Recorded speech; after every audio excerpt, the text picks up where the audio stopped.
In over 12 years of writing fantasy novels, the Hourglass outlining method is the single most powerful tool I have developed so far. It is the main reason why I've been able to publish 4 fantasy novels, and I've also seen it produce incredible results for the 22 writers that have gone through my fantasy outlining bootcamp. Suffice to say, this course was revelatory for me. The cohort was a transformative experience. It has been immensely helpful in ways that I couldn't have even imagined. It probably has saved me months or years of wandering with the story. So in this video, I'm going to show you how to use the Hourglass outlining method to plan your own fantasy novels so that you can be writing gripping plots, captivating characters, and emotionally resonant stories that readers love. And it all begins by first understanding why outlining is so powerful. So when I was 14, I started writing my very first fantasy novel, and 360 days later, I had finished the first draft of a story called The Aeon Academy.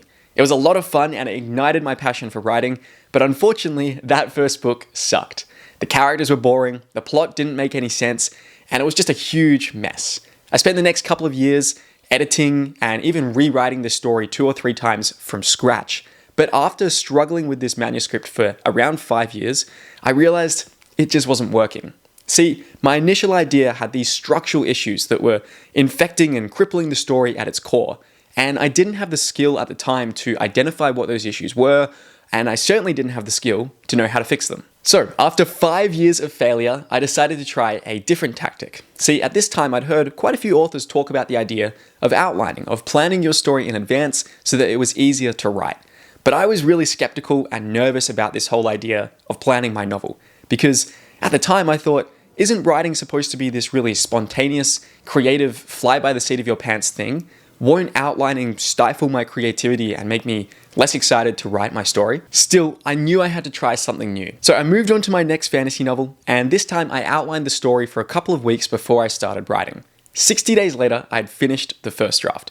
So outlining straight away had allowed me to write this story 6 times faster. The Aeon Academy took me 360 days to write the first draft. With this second novel, it only took 60 days. And not only was that first draft much quicker and easier to write, but as I read back through it, I realized, hey, this story is actually working. Of course, there was still plenty of edits to be made, but the story structure, the character arcs, and the world building, it was all rock solid. And most importantly, there was just a sense of cohesion and emotional resonance to the story. That book was later published as Across the Broken Stars, and it was pivotal in launching my author career, gave me confidence in my storytelling abilities, and gathered incredible reader reviews. And now fast forwarding to today, and I am a full-time fantasy author and story coach, and I've now published 4 fantasy novels and even a video game as well.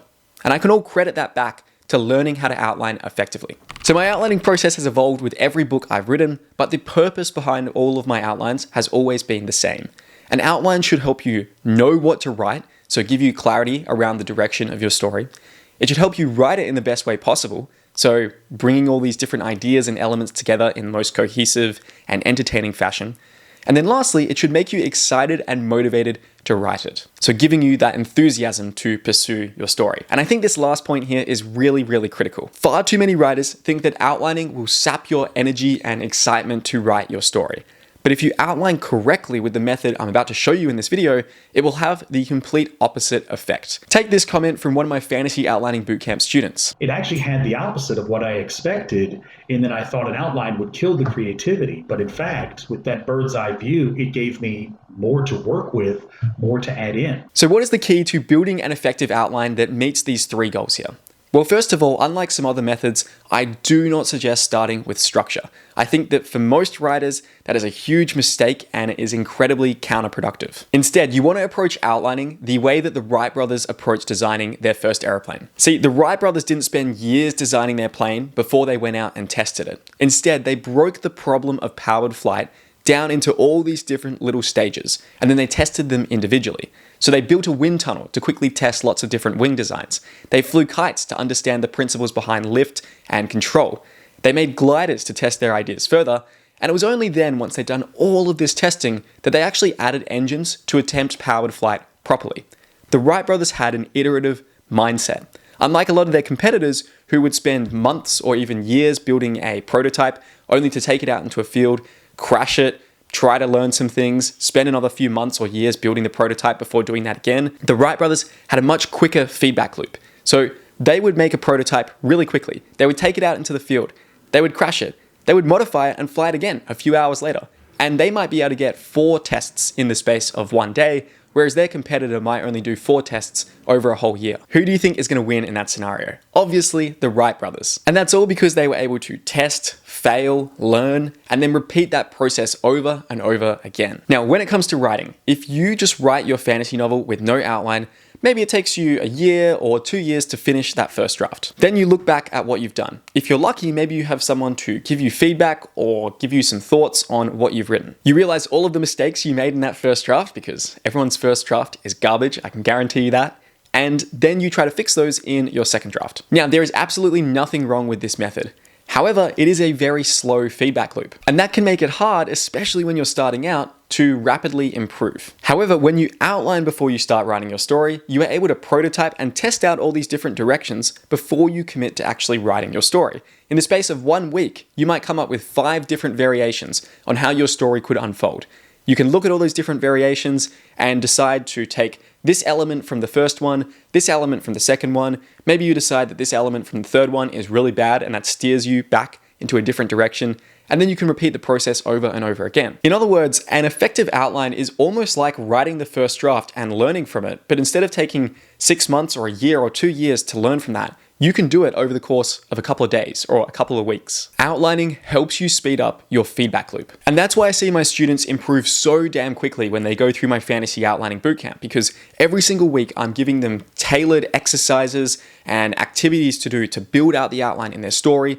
I'm giving them feedback every week. They're getting feedback from the other students as well. And as a result, they get months or even years of progress compressed down into the 7 weeks that we run the program. So immensely helpful to have like-minded people to work with and bounce ideas off with, and sending in our stuff every week to meet the assignments and getting feedback from everybody. So now that we've covered the purpose and the key mindset behind effective outlining, let's dive more specifically into the Hourglass outlining method.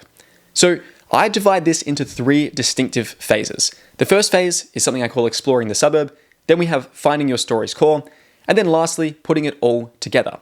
Now, if you want to outline your novel effectively, all you have to do is move through these phases from beginning to the end. But it is important that you do the right things in each phase to make this work. Let's start by looking at phase 1, exploring the suburb.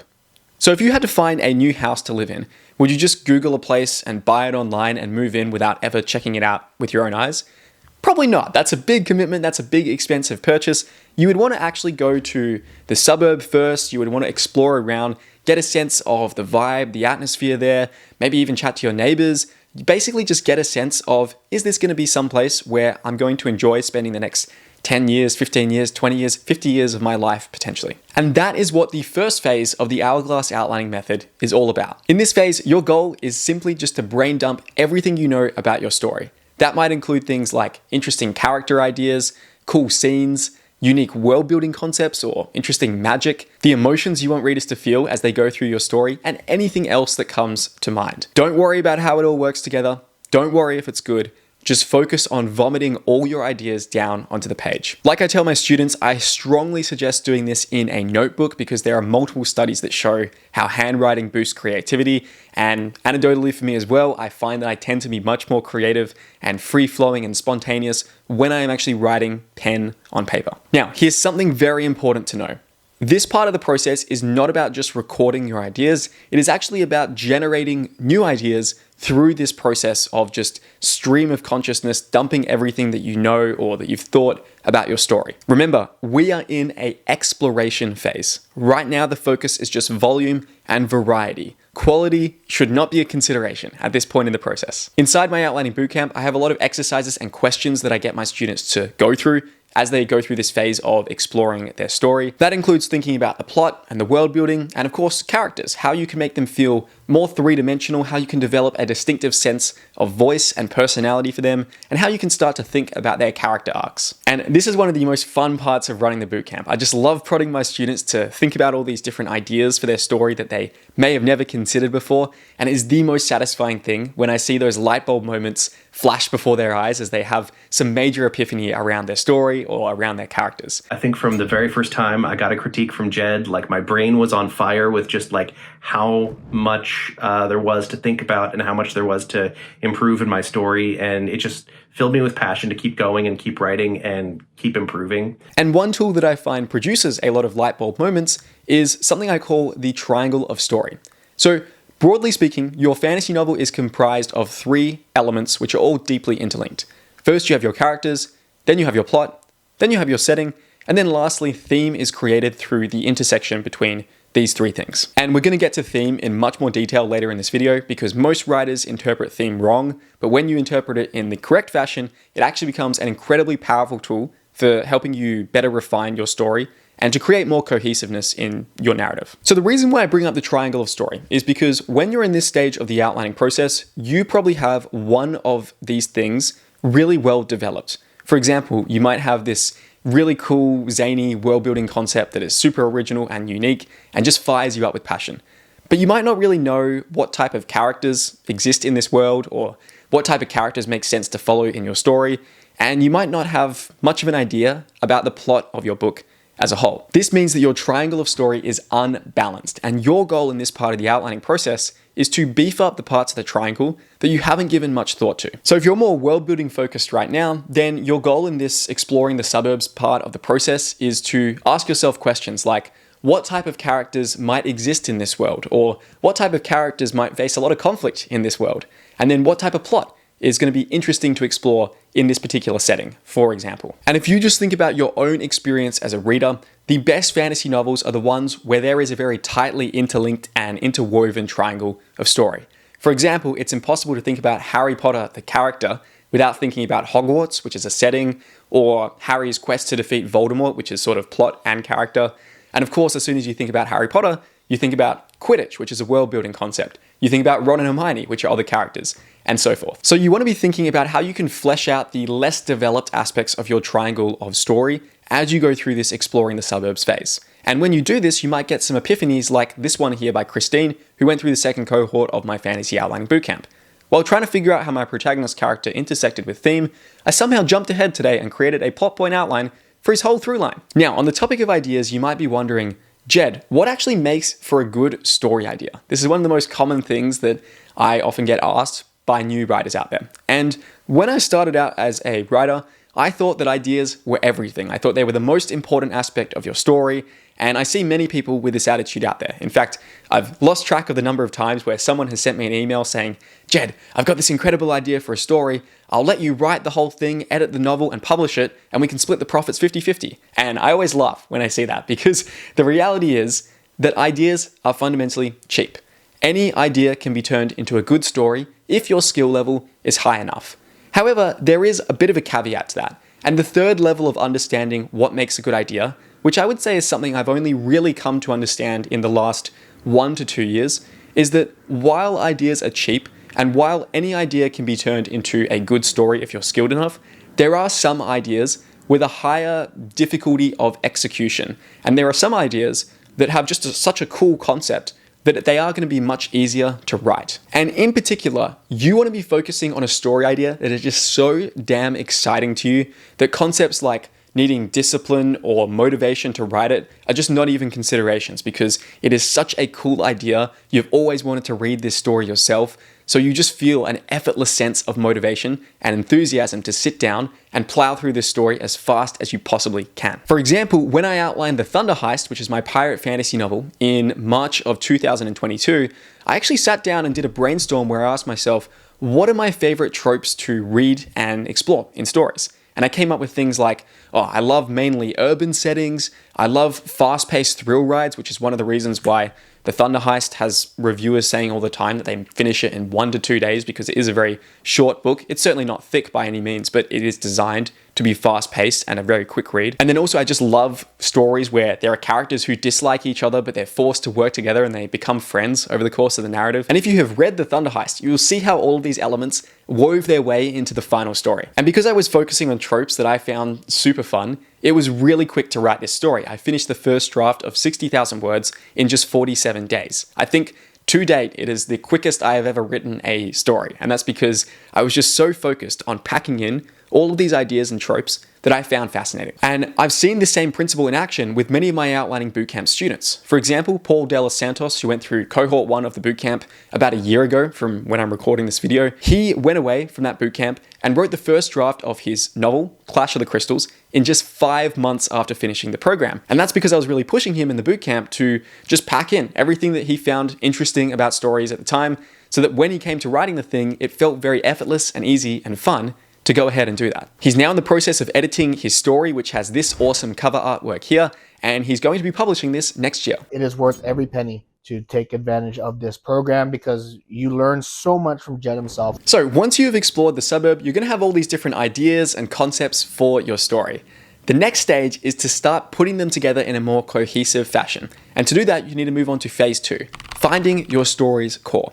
So based on my students' feedback, I would say that my teachings around the whole finding your story's core are maybe the most useful section of the Fantasy Outlining Bootcamp. And that is because most writers, and I'm sure you can relate to this as well, have no trouble coming up with all of these different ideas and character concepts and world building ideas and magic systems.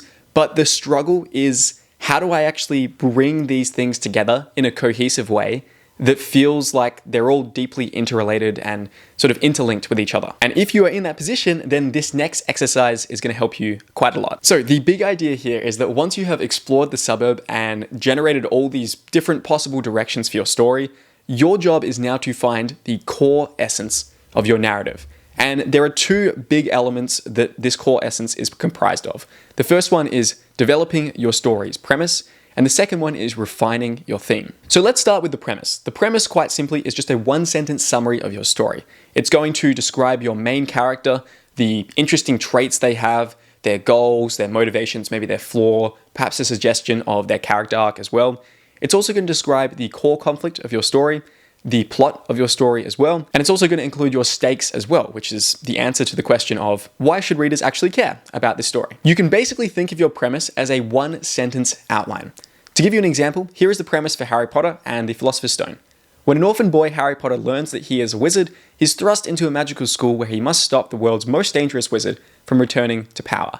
Now, if you're a student here, you'll probably notice that we are missing Ron and Hermione, we're missing the mention of Quidditch, we're missing the mention of the Dursleys, we don't even have the names of the different Hogwarts houses in here, and that is actually totally fine. Because one of the biggest mistakes I see writers make when they are developing their premise is they try to stuff every single aspect of their story into this 1-sentence description. And that actually defeats the point of this exercise, because the whole goal of writing a 1-sentence premise for your story is to give yourself this really clear guiding light so that you as an author know what direction you're trying to take your story in. So how can you actually craft a great premise that makes it easy to write a fantastic fantasy novel? Well, I like to follow the following process. So number 1 is to ask, what does your main character want? For example, in The Thunder Heist, my main character Kef is a pirate who is trying to steal a device that channels electricity from lightning to power the city of Zoreth, a floating city ship made from hundreds and thousands of different boats on a monster-infested sea. The next step is then to add stakes. So this is answering the question of why should readers care? In The Thunder Heist, Kef wants to steal this device to get revenge against Zoreth, a corrupted city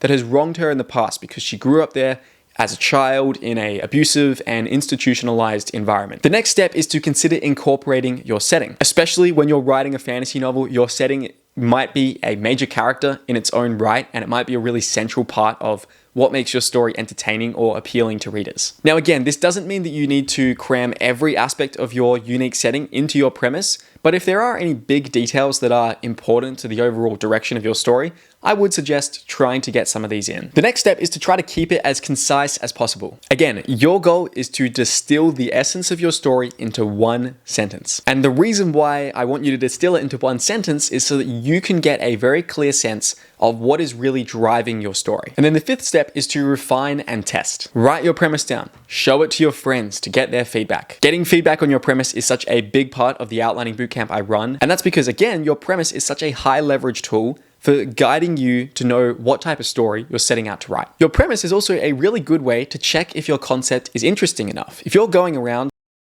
different people your premise and it's maybe not getting them so excited, or they're not really asking questions about other aspects of your story, then maybe it's a sign that the premise does actually need to be tweaked a little bit in order to make it sound more interesting or more entertaining. Now, the other big thing to refine in this finding your story's core phase is your story's theme. Like I mentioned earlier in the video, I think most writers view theme in a unuseful way. They view it as a one-sentence thing like love or revenge or mortality.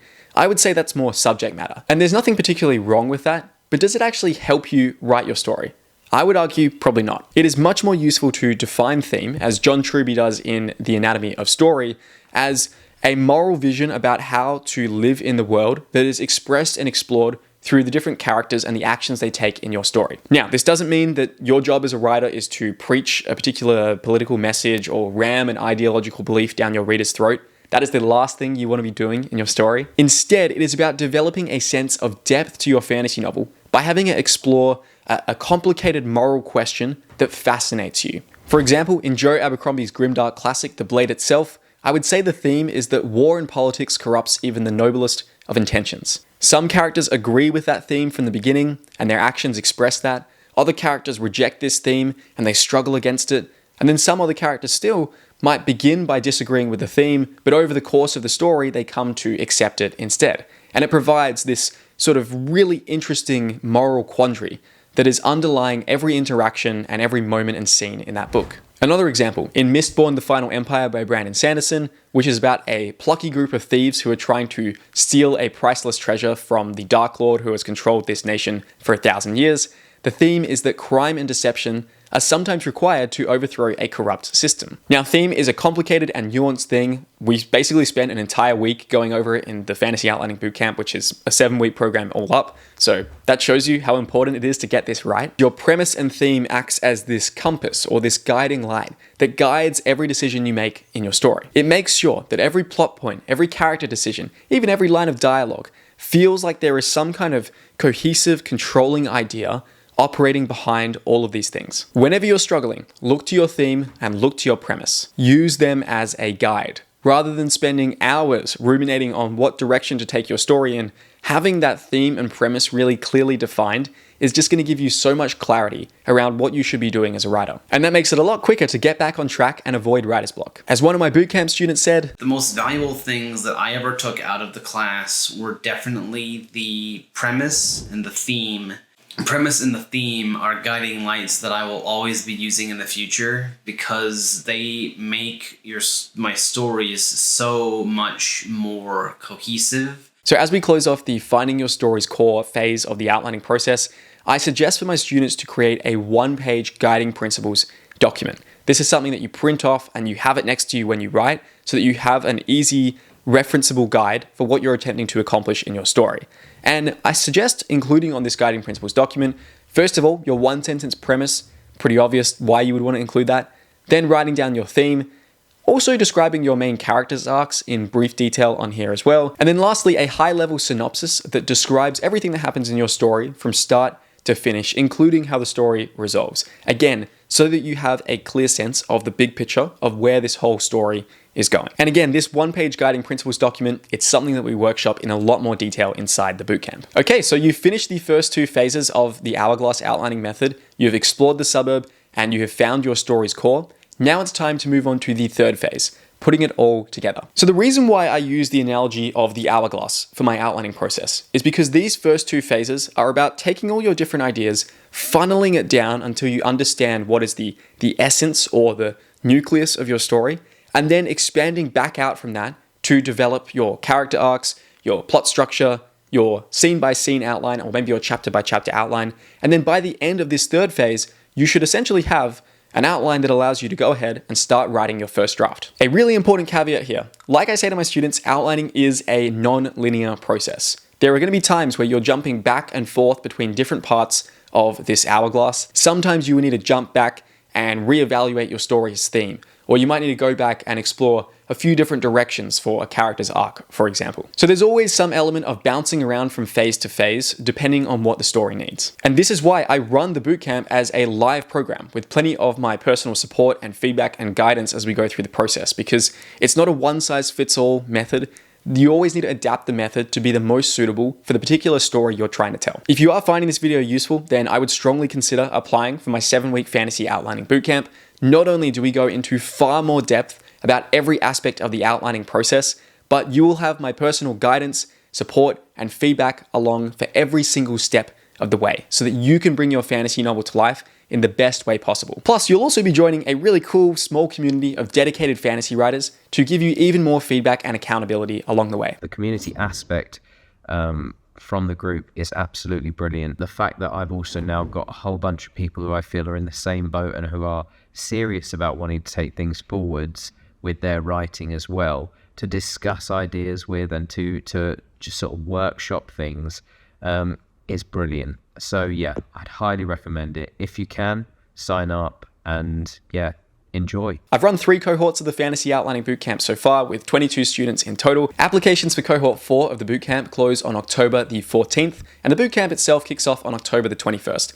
We've already had quite a few students come into this cohort, so there are only a few spots remaining. But if you are serious about improving as a storyteller and you know that you are ready to take this next step to level up with your writing, then I would love to work with you inside the bootcamp. You can apply by going to jedherne.com/outline or by scanning the QR code here on the screen. And if you are watching in the future after cohort 4 applications are closed, you can still use the link in the description below this video to join the waitlist and be notified when future cohorts launch before I announce them to the general public. Now, continuing on with the Hourglass Outlining Method, this putting it all together phase tends to be the longest part of the process. I like to start this phase by developing your characters in more detail, and of course, you will have done a lot of character development in phases 1 and 2 of the outlining process already, but here is really where you drill deeper. And first of all, I think it's really important that you understand what is it that actually makes a great fantasy character? Broadly speaking, a great fantasy character is going to be deeply connected to your triangle of story. They're going to feel quite interwoven with your plot and with your world building. They're going to have a distinctive sense of voice and personality to them. They're going to be someone who we care about them. Maybe we don't necessarily like them, but we find them interesting to follow. Next, there is something unique about these characters. Their decisions are unique, their motivations are maybe fresh or different from what we've seen before.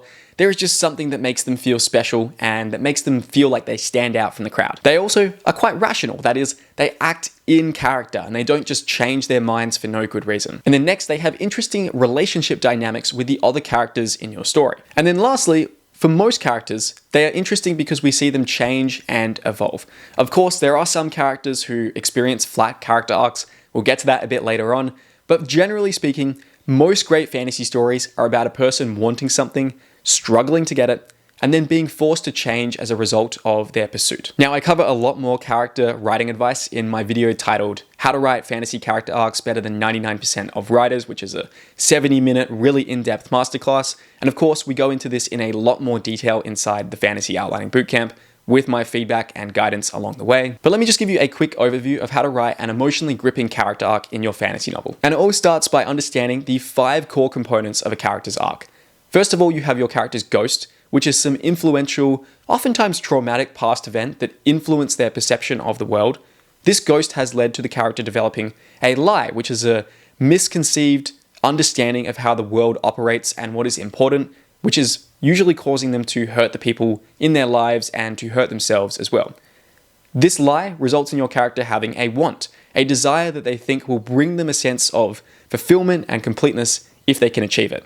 However, in reality, your character actually needs their need. The need is the thing that will actually make them feel complete and whole. And the only way to get to the need is to understand their truth. This is the revelation that helps them to overcome the lie and almost acts as a bit of a personalized antidote to the corruptive influence of that lie. So with those 5 core arc components, you then have 3 different directions for where to take your character's arc. The first type of arc you could write is a positive character arc, where a character goes from a place of incompleteness to fulfillment. In other words, they get better over the course of the story. An example of this is Bilbo Baggins in The Hobbit. He goes from being scared of the world outside the Shire to become a confident and eager adventurer. Next, you have a negative character arc. In this scenario, your character actually begins by properly understanding the truth, and they usually have their need at the beginning of the story, but then the lie enters into their life, and it has a corruptive influence that often leads to quite a tragic end for them.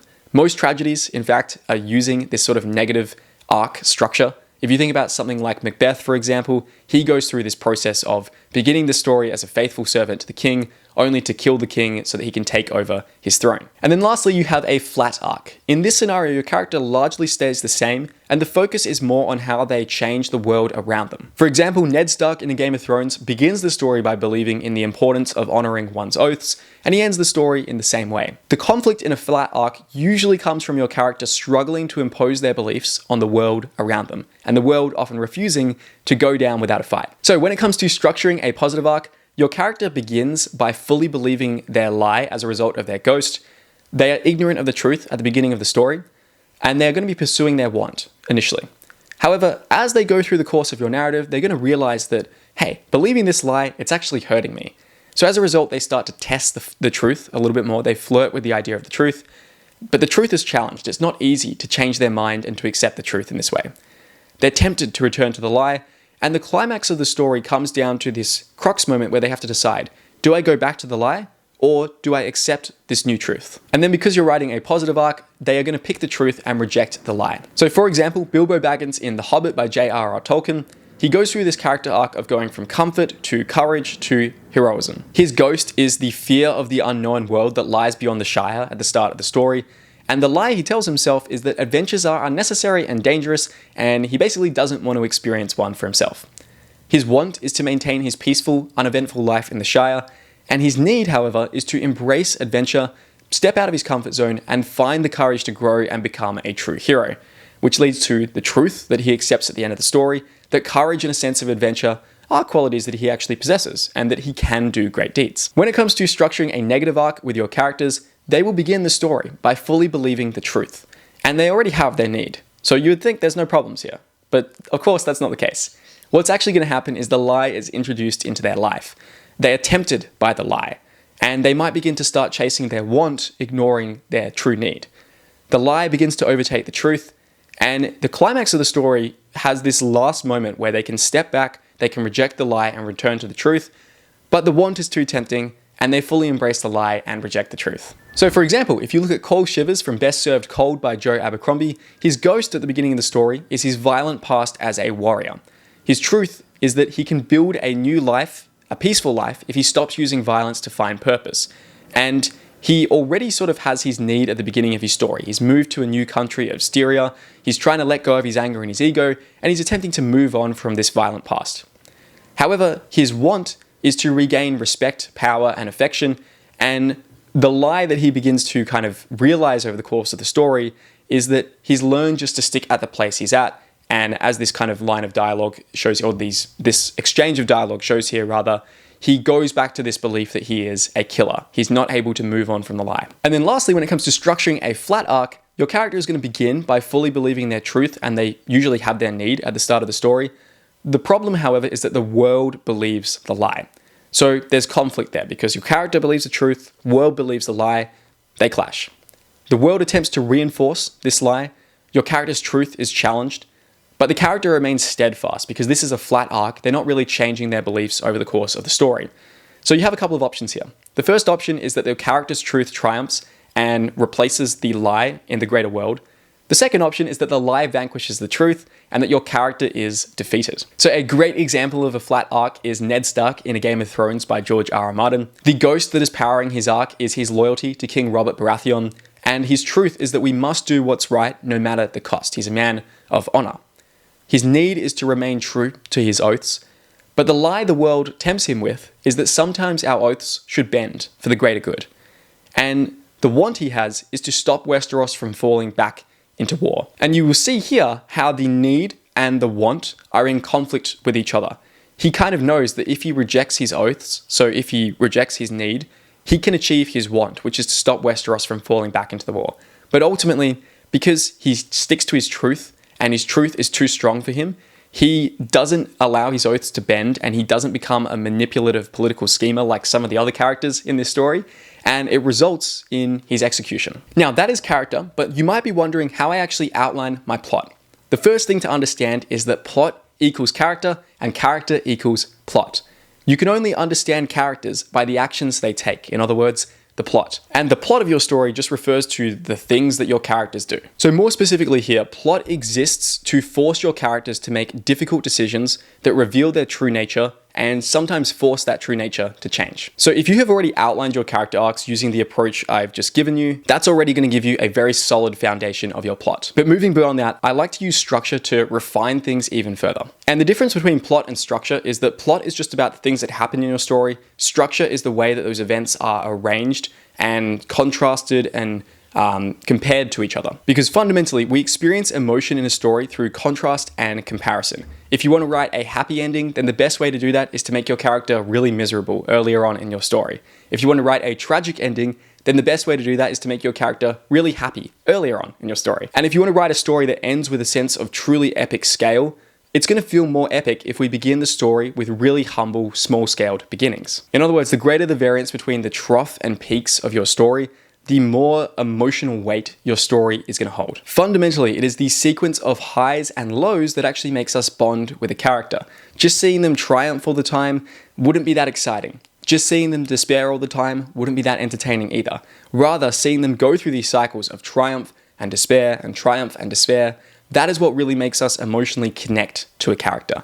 And if you are wanting to write better emotion in your fantasy novels, this is something I covered in much more detail in my video titled How to Create Emotion in Your Fantasy Novel. So go check that out if you want more guidance on the emotional side of writing. But now to get a little bit more tactical with the specifics of structure, I like to use 9-point story structure to arrange the events in my narratives. So this begins with a hook where you introduce your main character and especially their flaws and desires in a compelling way.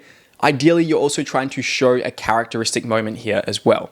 So put simply, a characteristic moment is where you see your character do something that 99% of other characters would not do in this same situation. And it gives you an instant clear snapshot of who they are, what's important to them, what their flaws are, and what's different with them compared to other characters. For example, the hook of The Hobbit by J.R.R. Tolkien is basically showing Bilbo just living a comfortable, cozy life in his hobbit hole in the Shire with no desire for adventure or exploration. Next, we move on to the inciting incident. So this is where the ordinary world of your character is disrupted by a key event that sets your story in motion. If we look at The Hobbit, this occurs when Gandalf brings 13 dwarves to feast at Bilbo's house.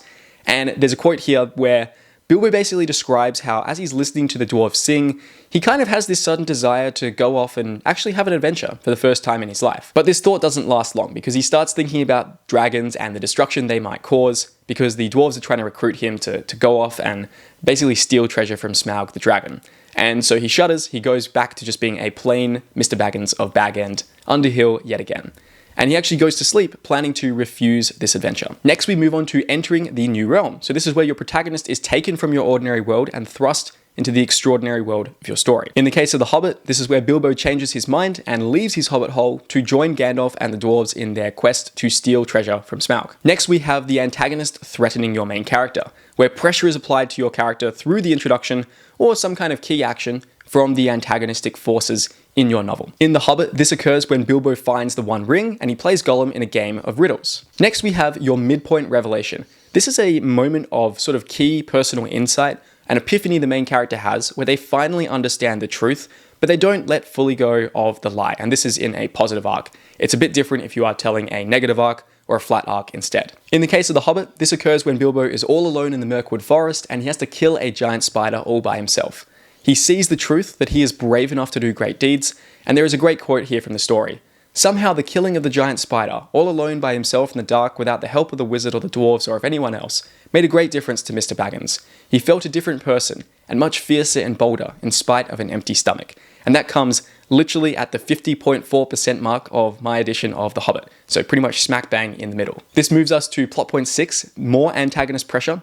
Basically, the protagonist's new understanding of the truth is challenged here by your antagonist really stepping up the intensity of the lie. They're forcing more conflict on them, they're making it more difficult for your character to believe and to live out the truth. In the case of The Hobbit, this occurs when Frodo sneaks into the Lonely Mountain to steal treasure from Smaug the dragon, and his truth is really tested. There's a quote from the story here about how, at this point, Bilbo stopped. Going on from there was the bravest thing he ever did. He fought the real battle in the tunnel alone before he ever saw the vast danger that lay in wait. Next, this leads us to the darkest low. This is the most suffering your main character has faced so far. At this point, the lie has never looked so strong or so tempting, and it sets course for the final confrontation between protagonist and antagonist. In the case of The Hobbit, This occurs when Smaug attacks Lake Town and Bilbo kind of realizes the horrific consequences of his adventure. All these people are dying as a result of the adventure that he set off on. This then leads to your climax. So this is a final confrontation between your protagonist and antagonist, and in this scenario, either the truth or the lie will die. It won't be possible for them to both coexist from this moment on. One has to beat the other. So in The Hobbit, this occurs when Bilbo survives the Battle of the Five Armies, and then this leads into your closing image. So this is where you'll see your protagonist living with their new truth and need. Usually there is some kind of mirroring that reflects the opening image of your story to show how your character has changed and evolved. In the case of The Hobbit, Bilbo returns to the Shire, but he was no longer quite respectable. He took to writing poetry and visiting the elves, and though many shook their heads and touched their foreheads and said, "Poor old Baggins," and though few believed any of his tales, he remained very happy to the end of his days. So once you've mapped out those 9 key plot points in your story, it's then time to construct a scene-by-scene outline to go into things in a little bit more detail. And again, if you would like my personal help on structuring your plot and actually outlining your scenes, then once again, I really suggest you apply for my Fantasy Outlining Bootcamp. Link is in the description below this video. When it actually comes to writing your scene-by-scene outline, this can take a lot of different forms. It could range from a short 2-page document like this one I made for the Thunder Heist, or it might be a much longer, more detailed thing like this 23-page document I made for Kingdom of Dragons, which actually began as index cards in Notion initially. If you want to learn how to properly structure and stitch your scenes together, and you want to see how I actually build out the scenes in my own novels, then check out this video over here. Inside, you'll learn the 6 steps to write great scenes in your fantasy novel, and you'll even get a link to a robust Notion template you can use to lay out your scenes. Keep writing and keep striving.